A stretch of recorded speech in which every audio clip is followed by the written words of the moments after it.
Okay, so we're going to start to see attendees trickle in now. Lydia Ho just said she didn't receive the Zoom link. She said she registered. Okay, I will send it over to her directly now. Thank you.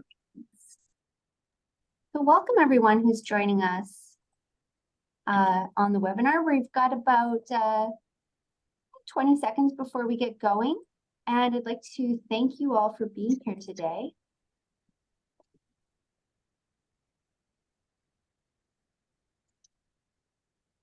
And we're going to kick things off. I know that there is one member who is looking for the link, so we're just going to send that over to them.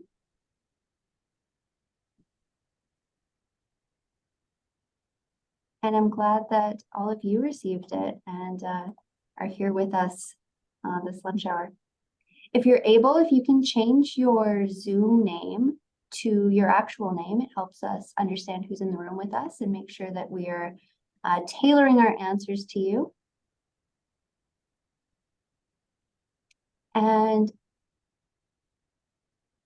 one of my colleagues, Alina Hussein, is on the line. Alina, can I ask you to forward the login information to Lydia Ho? That would be very much appreciated. And it looks like Chen Lu from Trinity Western as well. Thank you, Alina. Okay, well, in the interest of time, let's kick things off. And we'll begin with my housekeeping and the introduction. So good afternoon, everyone. I'd like to thank you for joining us today for our Lunch and Learn webinar. My name is Shayna Furlong. I'm the President and CEO of the Richmond Chamber of Commerce. And before we begin, I'd like to acknowledge that the Richmond Chamber of Commerce operates on the traditional territory of the Musqueam First Nation. They have lived on this land for millennia, and I am very grateful that we can gather here virtually today. And I'd also like to acknowledge the traditional territories that you are joining us from across BC, and actually some of our presenters today are joining us from New York. So some brief housekeeping. Everyone is on mute except our presenters, and your video is off because this is presented as a webinar.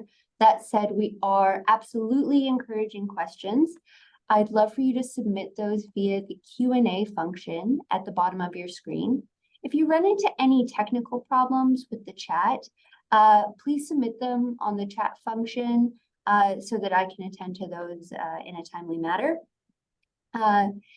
So now that our housekeeping's out of the way, it's my pleasure to introduce our presenters from iTalkBB Media. Lulu Shen is iTalkBB Media's National Sales and Marketing Director. She's a seasoned expert in the dynamic world of advertising and brand partnerships, possessing an innate talent for building lasting relationships and a sharp eye for media planning. As a trusted advisor to leading advertising agencies and national and international brands, Lulu brings a wealth of experience and market insights to the table. Thank you, Lulu. Momo Hung is Senior Manager of Business Development and Partnership. Her expertise lies in account management and Google Ad Manager 360 programmatic ad management. She plays a crucial role in identifying new business opportunities via gap analysis, business strategies, and meaningful B2B partnerships. And our last presenter of the day, Sean Lee, is the Inbound Marketing Manager for Ad. He is mainly focused on user research in the Chinese and Asian communities in North America. He also manages the advertisement delivery on Google Ad Manager 360. So please join me in welcoming our presenters today, Lulu, Momo, and Sean. Hello, good afternoon, everybody. Hi, this is Lulu, and thank you, Shayna, for the introduction. And I'm glad to be here, and also glad to my two colleagues from New York is joining us today. So just let me start by sharing, going briefly going through the agenda today. We'll start telling you who we are, who is iTalkBB Media, and what do we do, and what are the existing platforms we offer, and in a diverse market, what type of all-round approach we offer to businesses, helping them to reach Chinese community. And then we'll share a bit of the information on our audience profile, viewerships, and also some very specific or unique tools to reach, to enhance your brand awareness and to reach your target markets. Okay, so let's start by telling you who we are. iTalkBB actually started back in 2003 as a internet phone service provider. And throughout the years, it evolves to, we developed a TV box. And a year later, after the TV box was developed, our iTalkBB media team was formed, and that was in 2014. And right now, under the iTalk group of companies, there's iTalkBB and iTalkBB Media. And iTalkBB Media is our team here today. What we do is we offer marketing service to businesses, helping them reach Chinese audience in Canada and the United States. So today, with the two companies, we're able, besides the TV box, we're able to offer a more all-round approach. The different platforms we have, we can help businesses in reaching Chinese audience in a more all-round approach. So besides the TV box, we have was it IP phone, internet phone, and also home security system, a phone app, and also coming up, actually, right now we have a video app as well, and there's also social media platforms. We have about 7, we have social media channels on 7 different platforms. And this is actually built by our US team. Right. So moving on to the next, last year, we were awarded the Media Partner of the Year by the Asian American Advertising Federation. As you see on screen, the actual award was presented earlier this year, and we're really honored to receive this award. Throughout the years, as of now, we have gained trust with over 300 plus brands and agencies. And some of them are the Fortune 500 companies, and a lot of them are still working with us in the various campaigns. What our mission of iTalkBB Media is very simple. We're here to help businesses reach Chinese audience in North America by region. And because of the different platforms we offer, we reached a more broader age group according to your plan and your target markets. And today, with the next slide, please. Yeah, with besides the TV box, like I mentioned earlier, we have our mobile apps, the video apps, and with an online version, as well as the social media channels. So our current user base is over 2 million, and the monthly active users are over 600,000. So that is a significant reach to have a successful campaign. And majority of our content is in Mandarin with a bit of Cantonese. And the content the variety of our content includes movies, variety shows, dramas, and even live news, live channels. A lot of the audience actually would like to watch the live news through our platforms. right? And what we earlier we mentioned, because of the diversity of the market since the late 80s, right? It has increased a pretty heavy workload on marketers, especially for the Canadian market, because of the multicultural nature, right? It is hard in planning and to study all the different media. But today, just focusing on the Chinese market alone, right? We have immigrants coming from Taiwan, mainland China, and Hong Kong, and there's like Mandarin, Cantonese in spoken language, and in Chinese language is like traditional versus simplified. How do you make the choice, right? With our platform, basically, half of our audience speaks Mandarin, half of our audience speaks Cantonese, but the point is that most of our Cantonese speakers, they do speak Mandarin as well. So the language we advise to use is in Mandarin. And in terms of the written language part, we'll advise the traditional written Chinese because it's recognized by majority of the Chinese population. And given the uprise in technology, the diversity of media landscape is bigger than ever before, right? In a normal course, you might have to go through maybe 3-4 different media to reach your target market to complete a campaign.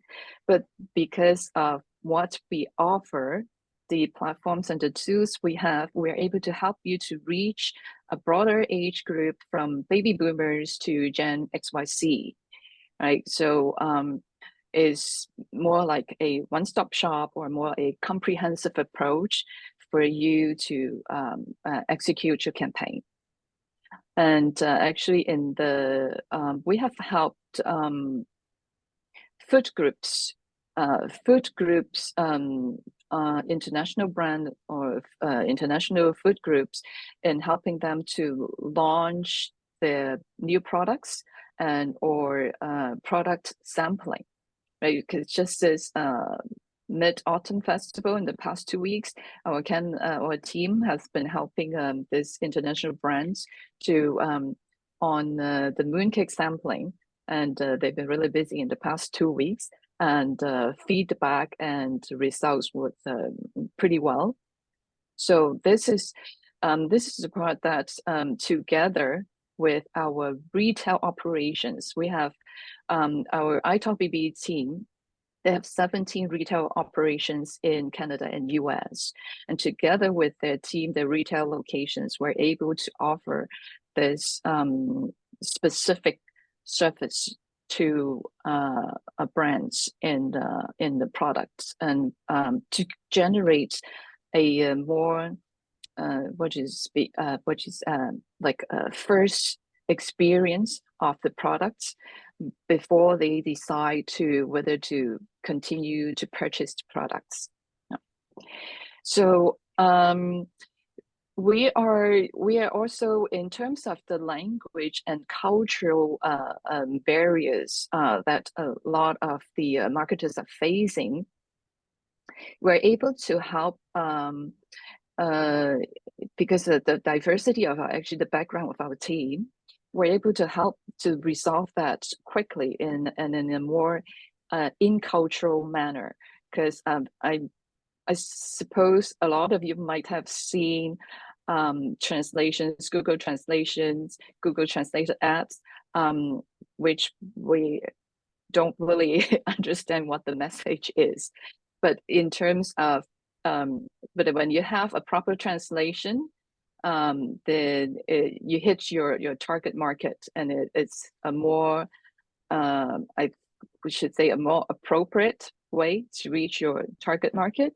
And for example, I remember I've seen while I was watching a video online, an ad pops up, and it's a little bit annoying.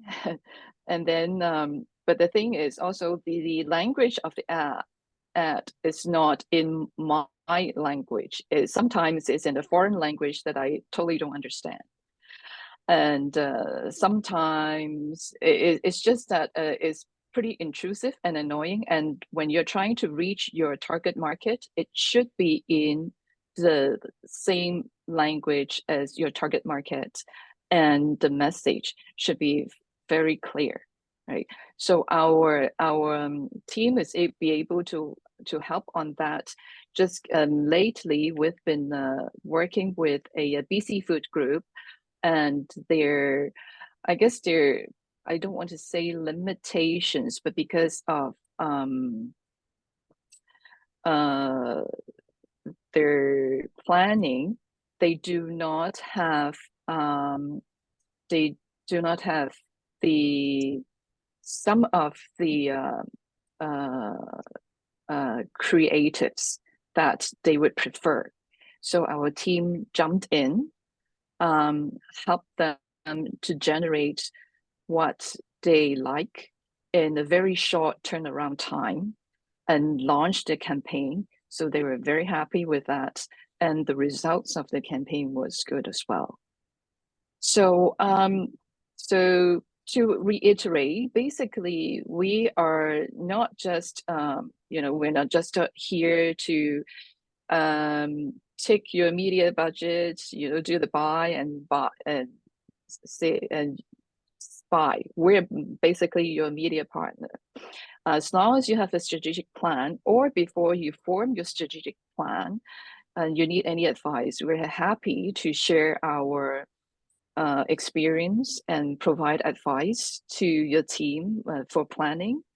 And we walk down the path with you, and anything you need support, right? Our team is able to help formulate together within our capacity. So you're not alone, right? So the next thing actually coming up is the audience profile, and I will pass it on to Sean to continue with it. Thank you. Thank you, Lulu. So to give everyone a better idea of the audience that we're able to reach, here is a snapshot of the profile of our platform. In terms of the age, we're seeing that more than 60% of our audience are in between 35 and 64, which represents the group that has the best purchasing power. And for gender, female is like 12% higher than male. And females in Chinese families usually manage the financials for their family. That means they have more control on money in terms of like within the family setting. And if you look at the geographic distribution in the US, almost half of the audience are residents of California and New York. But when we look at Canada, Ontario solely represents more than half of the national total viewers, following by BC with 31%. Lastly, the median household income is about $11,000, which is like really the people that everyone should be targeting. So here are some of the insights that show why in-language advertising is so important for brands to invest, like continuing what Lulu just said. So a study from Nielsen saying that 62% of Chinese audience have a higher level of trust in media in their own language. Meanwhile, 56% of Asian Americans are more likely to try or buy products when the brand's ad appear in English language environment, according to Sparkle Insights. In addition, Harvard also did a study that showed 72.4% of the consumers said they would be more likely to buy a product with information in their own language. So all of these combined, that shows the importance of Chinese in-language advertising or like marketing are really like the crucial part to target specific like ethnic groups. So our TV platform not only just creates a destination for overseas Chinese to stay in touch with their culture, but also provides an opportunity for brands to connect with them. And here's how. We enabled a wide range of advertising and marketing solutions. And here's some of the marketers' favorite ones. Starting with the video ads, there are non-skippable in-stream video ads at pre-roll and mid-roll positions with 92% of average completion rate, as well as 98% of viewability. All of the video ads are available in 15 and 30 seconds. Next, we have a variety of display ads, such as pause banner, homepage banners, program page banner, etc. All of the banners align with industry's most used sizes, and they can go with like JPEG, PNG, and GIF files. So all of the video and display ads that I mentioned were powered by Google Ad Manager 360 with the features of targeting and tracking. We also run the performance report through the system, and clicks are all available for most of the placements. They're also like compatible across all of the devices where audience can find us. And lastly, Momo will walk you through like some of the points about programmatic ads. Thank you, Sean. Hello, everyone. This is Momo speaking. So on top of all the available ad formats, these are like standard ads we're talking, and it's available also on programmatic ads kind of setting. So when you think about the programmatic guarantee to the preferred deal and even the private markets, these are gonna all powered by Google Ad Manager, and I'll be able to connect with your demand side platform if you may have one. That's one of the easy and simplest way, give you more flexibility so that you can share your creatives on your own, to manage your campaign on your own. So if you're interested in this particular type of ads coordination, please feel free to reach out. Thank you, Sean. Next page. Yeah, while we talk about all standard ads that you might have known, this is an exciting opportunity I would like to share with you. This type of the ad, we call it premium ad. That's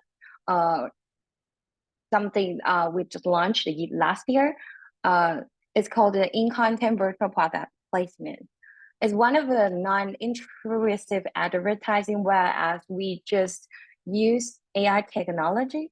As you can see on the left bottom corner, starting from analyzing the things that's in the content, and we will be able to insert whatever your brand messages, product, service you wanna to tell here very smoothly with zero interruption in this particular ad. So there is no interruption, there is no insertion or the in-stream videos. These are inherently, like quietly, seamlessly embedded here while people are watching the content, the titles. So, and it's also been proved by data that is one of the most high impact way to lift your brand and the brand favorabilities. I would like to show you one case study through the Lexus we did from last year. Sean, if we may share the video.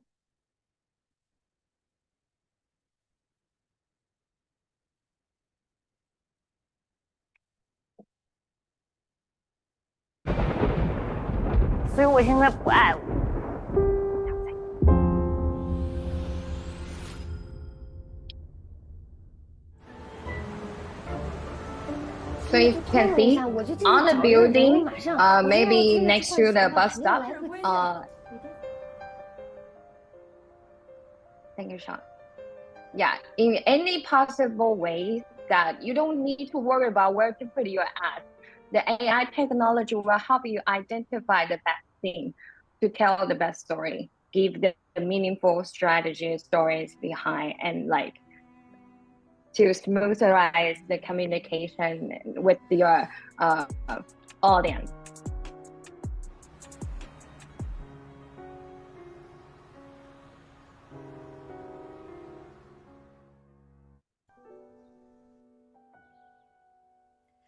无数个独坐在这里的夜晚，等待未知的一切，只有摩天轮在远方转动发光。它是黑暗之中唯一的光亮，好像在告诉我，坚持下去，总会有好事情发生。天亮了，你就会很美的。世界那么大，总有。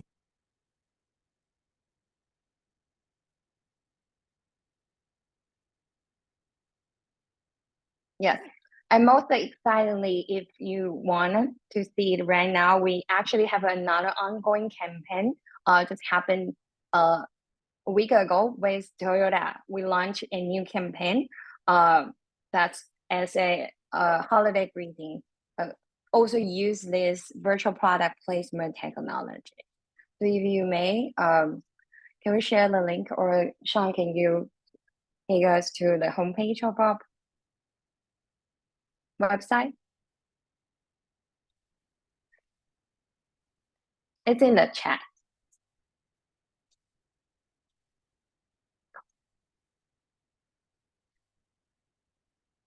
We can also share this link with you guys. You'll be able to enjoy the show while I see these campaign. It's ongoing. This is the title we work with the Toyota Grand Highlander products. So if you go scroll down, Sean, a little bit. We also curate a teaser playlist so that we capture all the virtual product placement clips here. Yeah, so this is a playlist for you to see all of the highlights with the branded logo and messages. You might want to see, let's see the fourth. Absol. Yeah.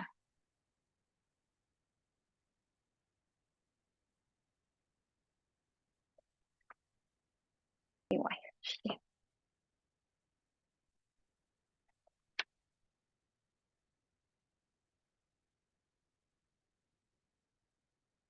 Oops, I think I shared the wrong one, but yeah, you get it. Most of them will have the link. Sean, if you may click the other link I just shared.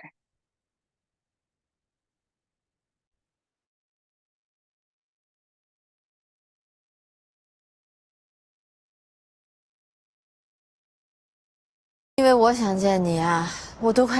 you may see there's one other example here. You can insert your images. This is one of the kiosks on the street, something like that. You name it, it can be created. Yes, I think this is all I want to share. Sorry to take some time. There is some technical issue, but I think I will present this exciting news to you. If you are interested, please let us know. I'm happy to talk more.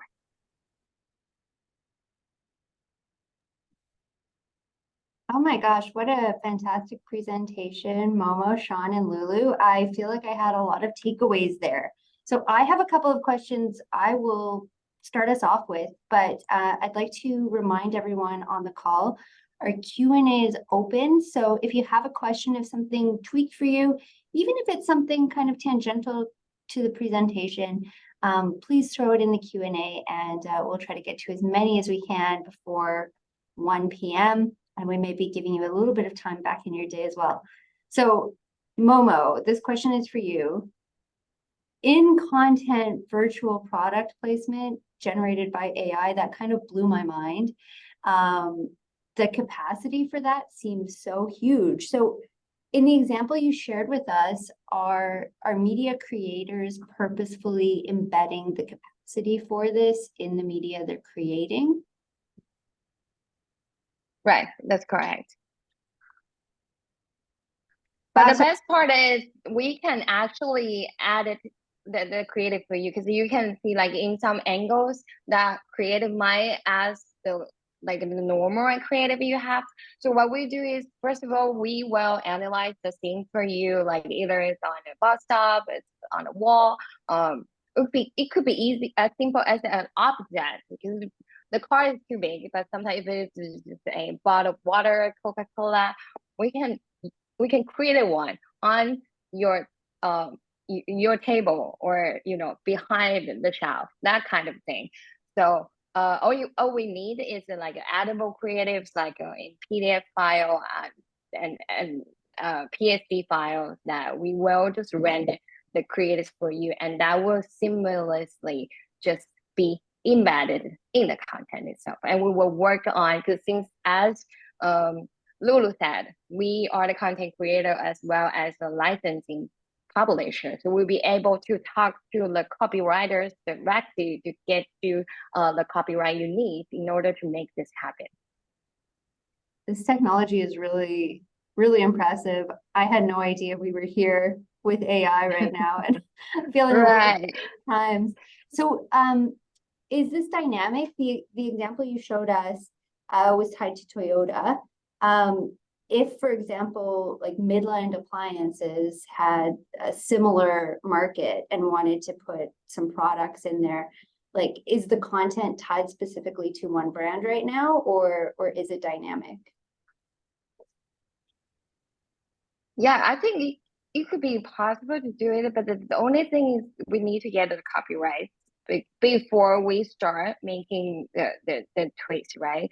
So if it's like a collective, like dynamic kind of like campaign, we can definitely talk about it.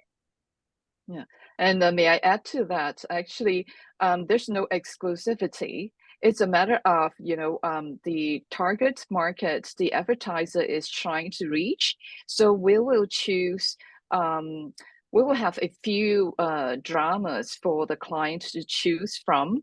And then we will talk to the producer, supplier for copyright.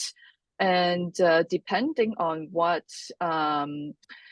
brand awareness or product awareness the advertiser would like to do, the AI will help identify the possible locations within the drama series, and which will be the perfect locations for the products or the brand awareness. For example, if you're a financial institution, right? Your brand, the name of your financial institution on the building, that will be a perfect spot. But if you have like a drink or a bag of cookies, then indoor, maybe on the table or maybe at the back shelf place, that will be perfect, right? So lots of options, lots of flexibility. We just have to learn from the advertiser what they want to achieve, and then we can provide suggestions. Thank you. Yeah, that's so interesting. And I see we've got a follow-up question related to that. For something similar to what you showed us, can you maybe give us an idea of what the price target would be? They're trying to get an idea of whether or not it's affordable for SMEs, small and medium enterprises. To me? Okay. There is a copyright, what is it? Copyright fee to each one. So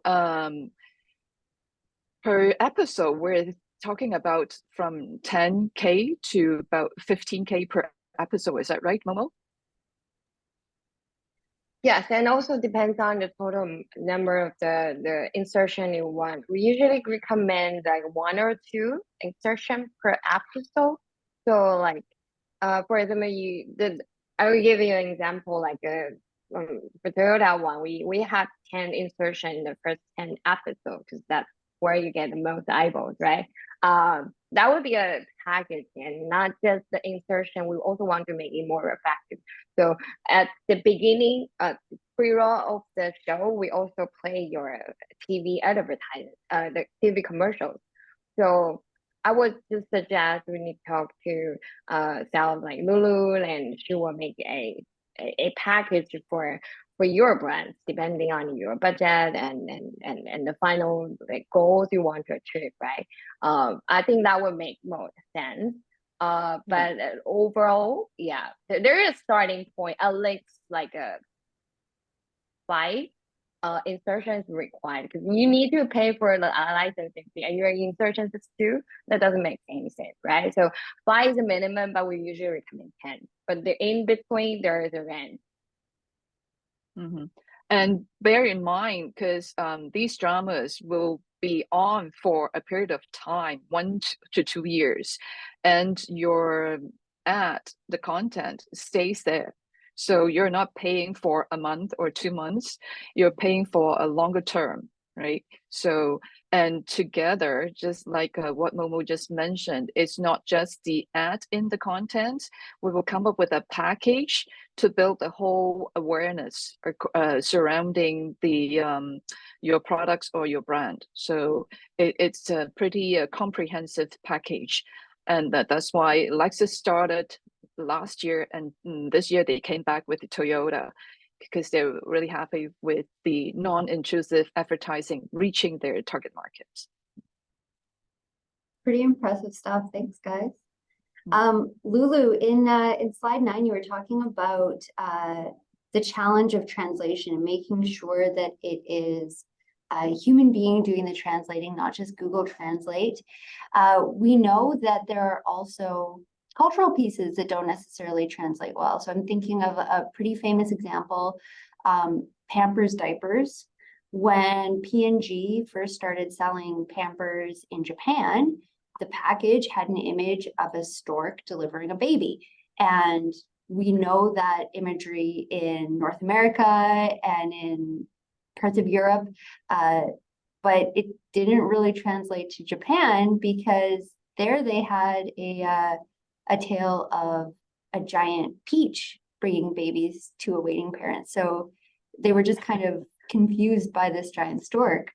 Can you give an example of maybe some pieces that advertisers should be aware of? You know, if there's someone like me, maybe they're running a small business and they grew up not in the Chinese culture. Who should they be communicating with as they build out advertising campaigns? And what kind of testing should they be doing as they're translating their media from English or another language to Chinese? Actually, throughout the years, I've seen a lot of translations. Somehow some marketers feel that as long as it's the Chinese doing the translation, they would do a proper job, but that's not the case, right? Because you have newer immigrants coming from Hong Kong, China, Taiwan, and then you have my first generation immigrants who've been here for maybe 40, 50 years, or maybe second generation immigrants. So their culture background differs a little bit. So on our team, we have like Momo is from Taiwan. Momo and Sean both are from Taiwan. And then our other team members are from China, and I'm from Hong Kong. So we are all first generation immigrants. So we know we're a rooted culture. We know our home. I shouldn't call it home, but we know the culture very well.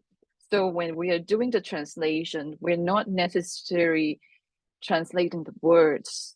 It's what is the message behind it. Actually, I have been doing the translation for, I'm not sure if I should mention the brand, but I've been doing translation for Mercedes since last year, right?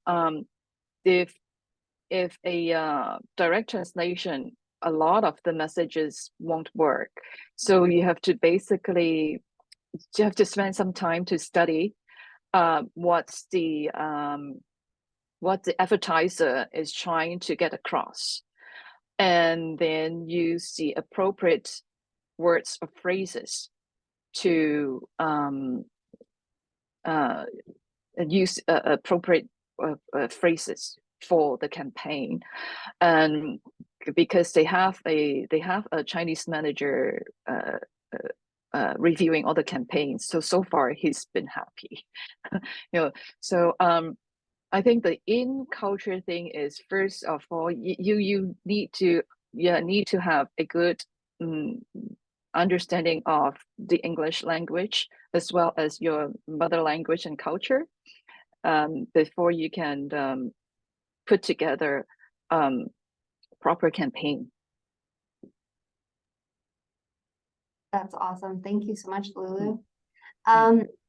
I just want to remind everyone on our call that the Q&A is open. So if you have questions, please feel free to pop them in there. Would love to answer those. And so I have another question for you.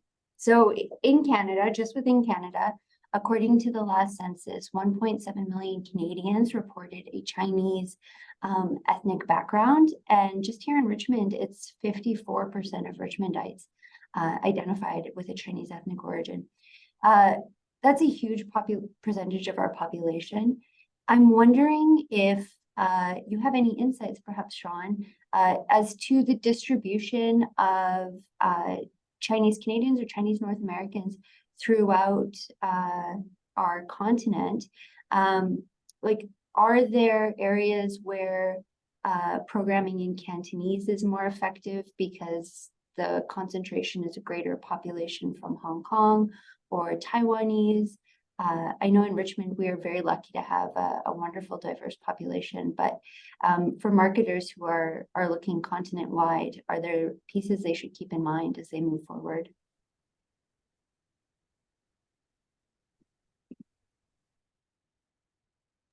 Sorry, that was a big question.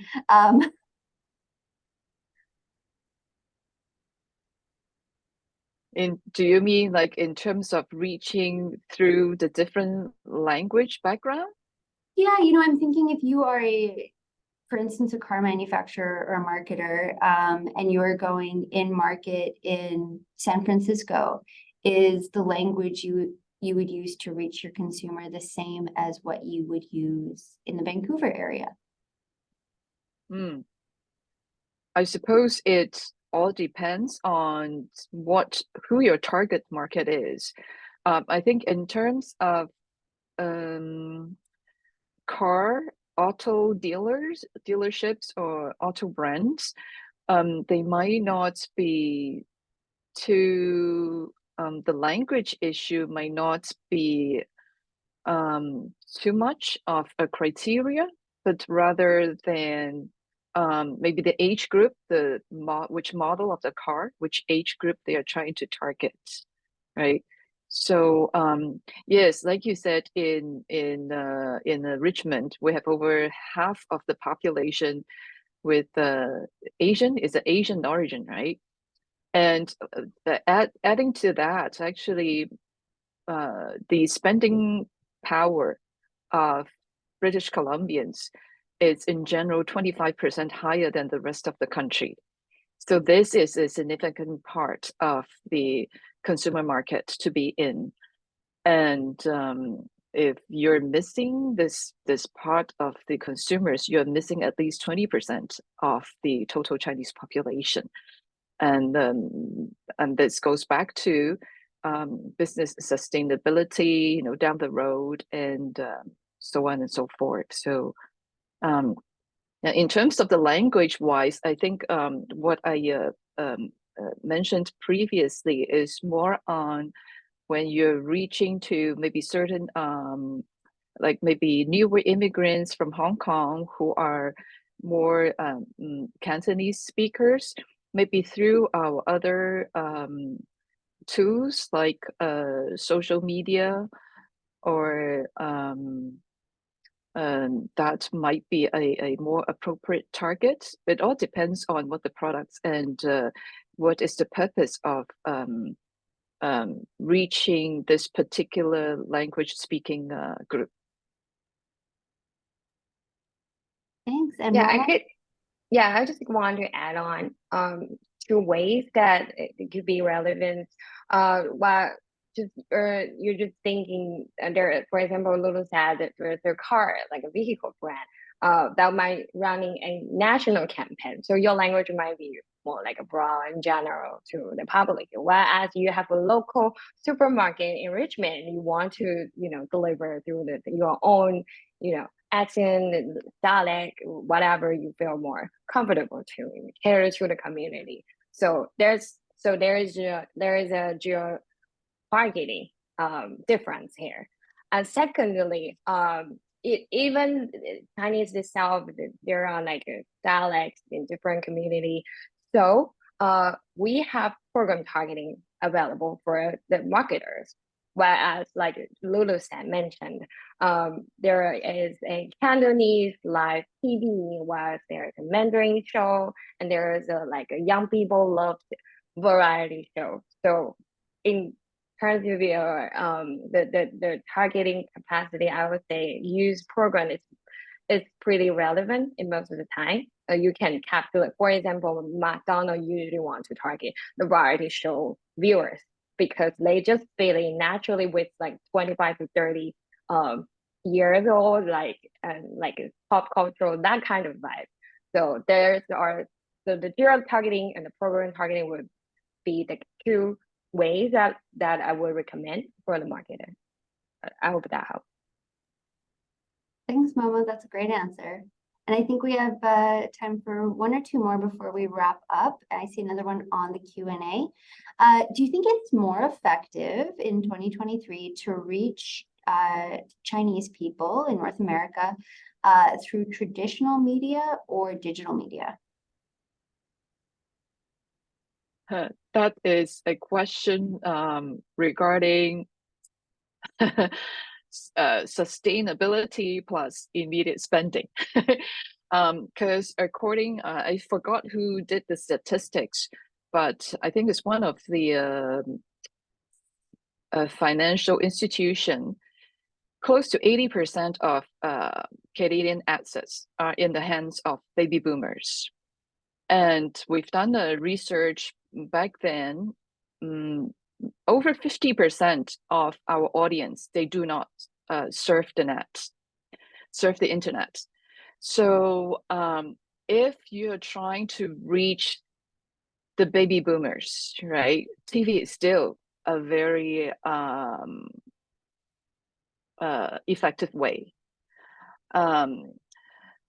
But at the same time, you would want to build your brand awareness among Gen Y and Z, because that's your business sustainability down the road, right? So I remember back then, P&G did a study just before the pandemic. They were the first group to jump into all digital advertising. Their sales were good on a monthly basis, but at the end of the year, they realized there's a drop. I forgot the percentage of drop in revenue because they were too targeted and forgot about the horizontal reach. So there is I would suggest each advertiser to plan your marketing plan with a strategical marketing plan and come up with and build small goals leading to an annual target that a more comprehensive approach, so to speak, will help you get what you want. Thank you so much. Yeah. Now, I don't see anything else coming in through the Q&A, but do any of you have any final thoughts before I wrap us up for the day? I think Sean, yes, go ahead. No. I just want to add on what Lulu just said and to the question that was asked before, like, is like the traditional media or digital, like which one should go? I feel like for like the Asian heritage communities or like the population, they tend to have like their own channels of communication. So like it's really the fact that you have to find your target audience. That, for example, with Chinese, we are one of the providers that really have the connection with the population. But then if you look at, for example, like Vietnamese, Filipinos, they have their own channels as well. So like it's really the fact that you have to identify your target audience and find the channel. So I don't think there's necessarily like one is better than the other. So and true to what Lulu just said, it's like the like comprehensive strategic plan that you need to build on. Yeah, I think that would be like the more effective way to like reach the people that you're looking for. Thank you. And Lulu, did you have some final thoughts? Well, to wrap up, I would just like to reiterate that there are many Chinese media in North America, but most of them do not offer such a comprehensive approach like ours. And keep in mind, iTalkBB Media is your strategic media partner who walks this path with you, and you're not alone. That's what I want to wrap up. I think that's a great way to wrap it up. Thank you, Lulu. Thank you, Sean and Momo. I hope everyone on the call learned a little bit of something they can use today in their own work. I know I did. And before we part for the day, I hope I'm going to be seeing some of you at tomorrow's sold out Mid-Autumn Festival luncheon and our upcoming Women in Leadership Networking Lunch Series and the Business After 5 at Van City coming up in October. There are always amazing events happening at the Chamber. I encourage you to stay up to date by visiting our website often. And if you're not on our email list already, please reach out and we'll make sure that you are. Thank you for taking the time to be with us during your lunch hour today. And thank you again to our presenters for sharing their own expertise as well. So thank you, Shana, for hosting this and appreciate it. Yeah, see you tomorrow. See you tomorrow. Our pleasure. Yes. Thank you again. Thank you, everyone. Okay. Yeah.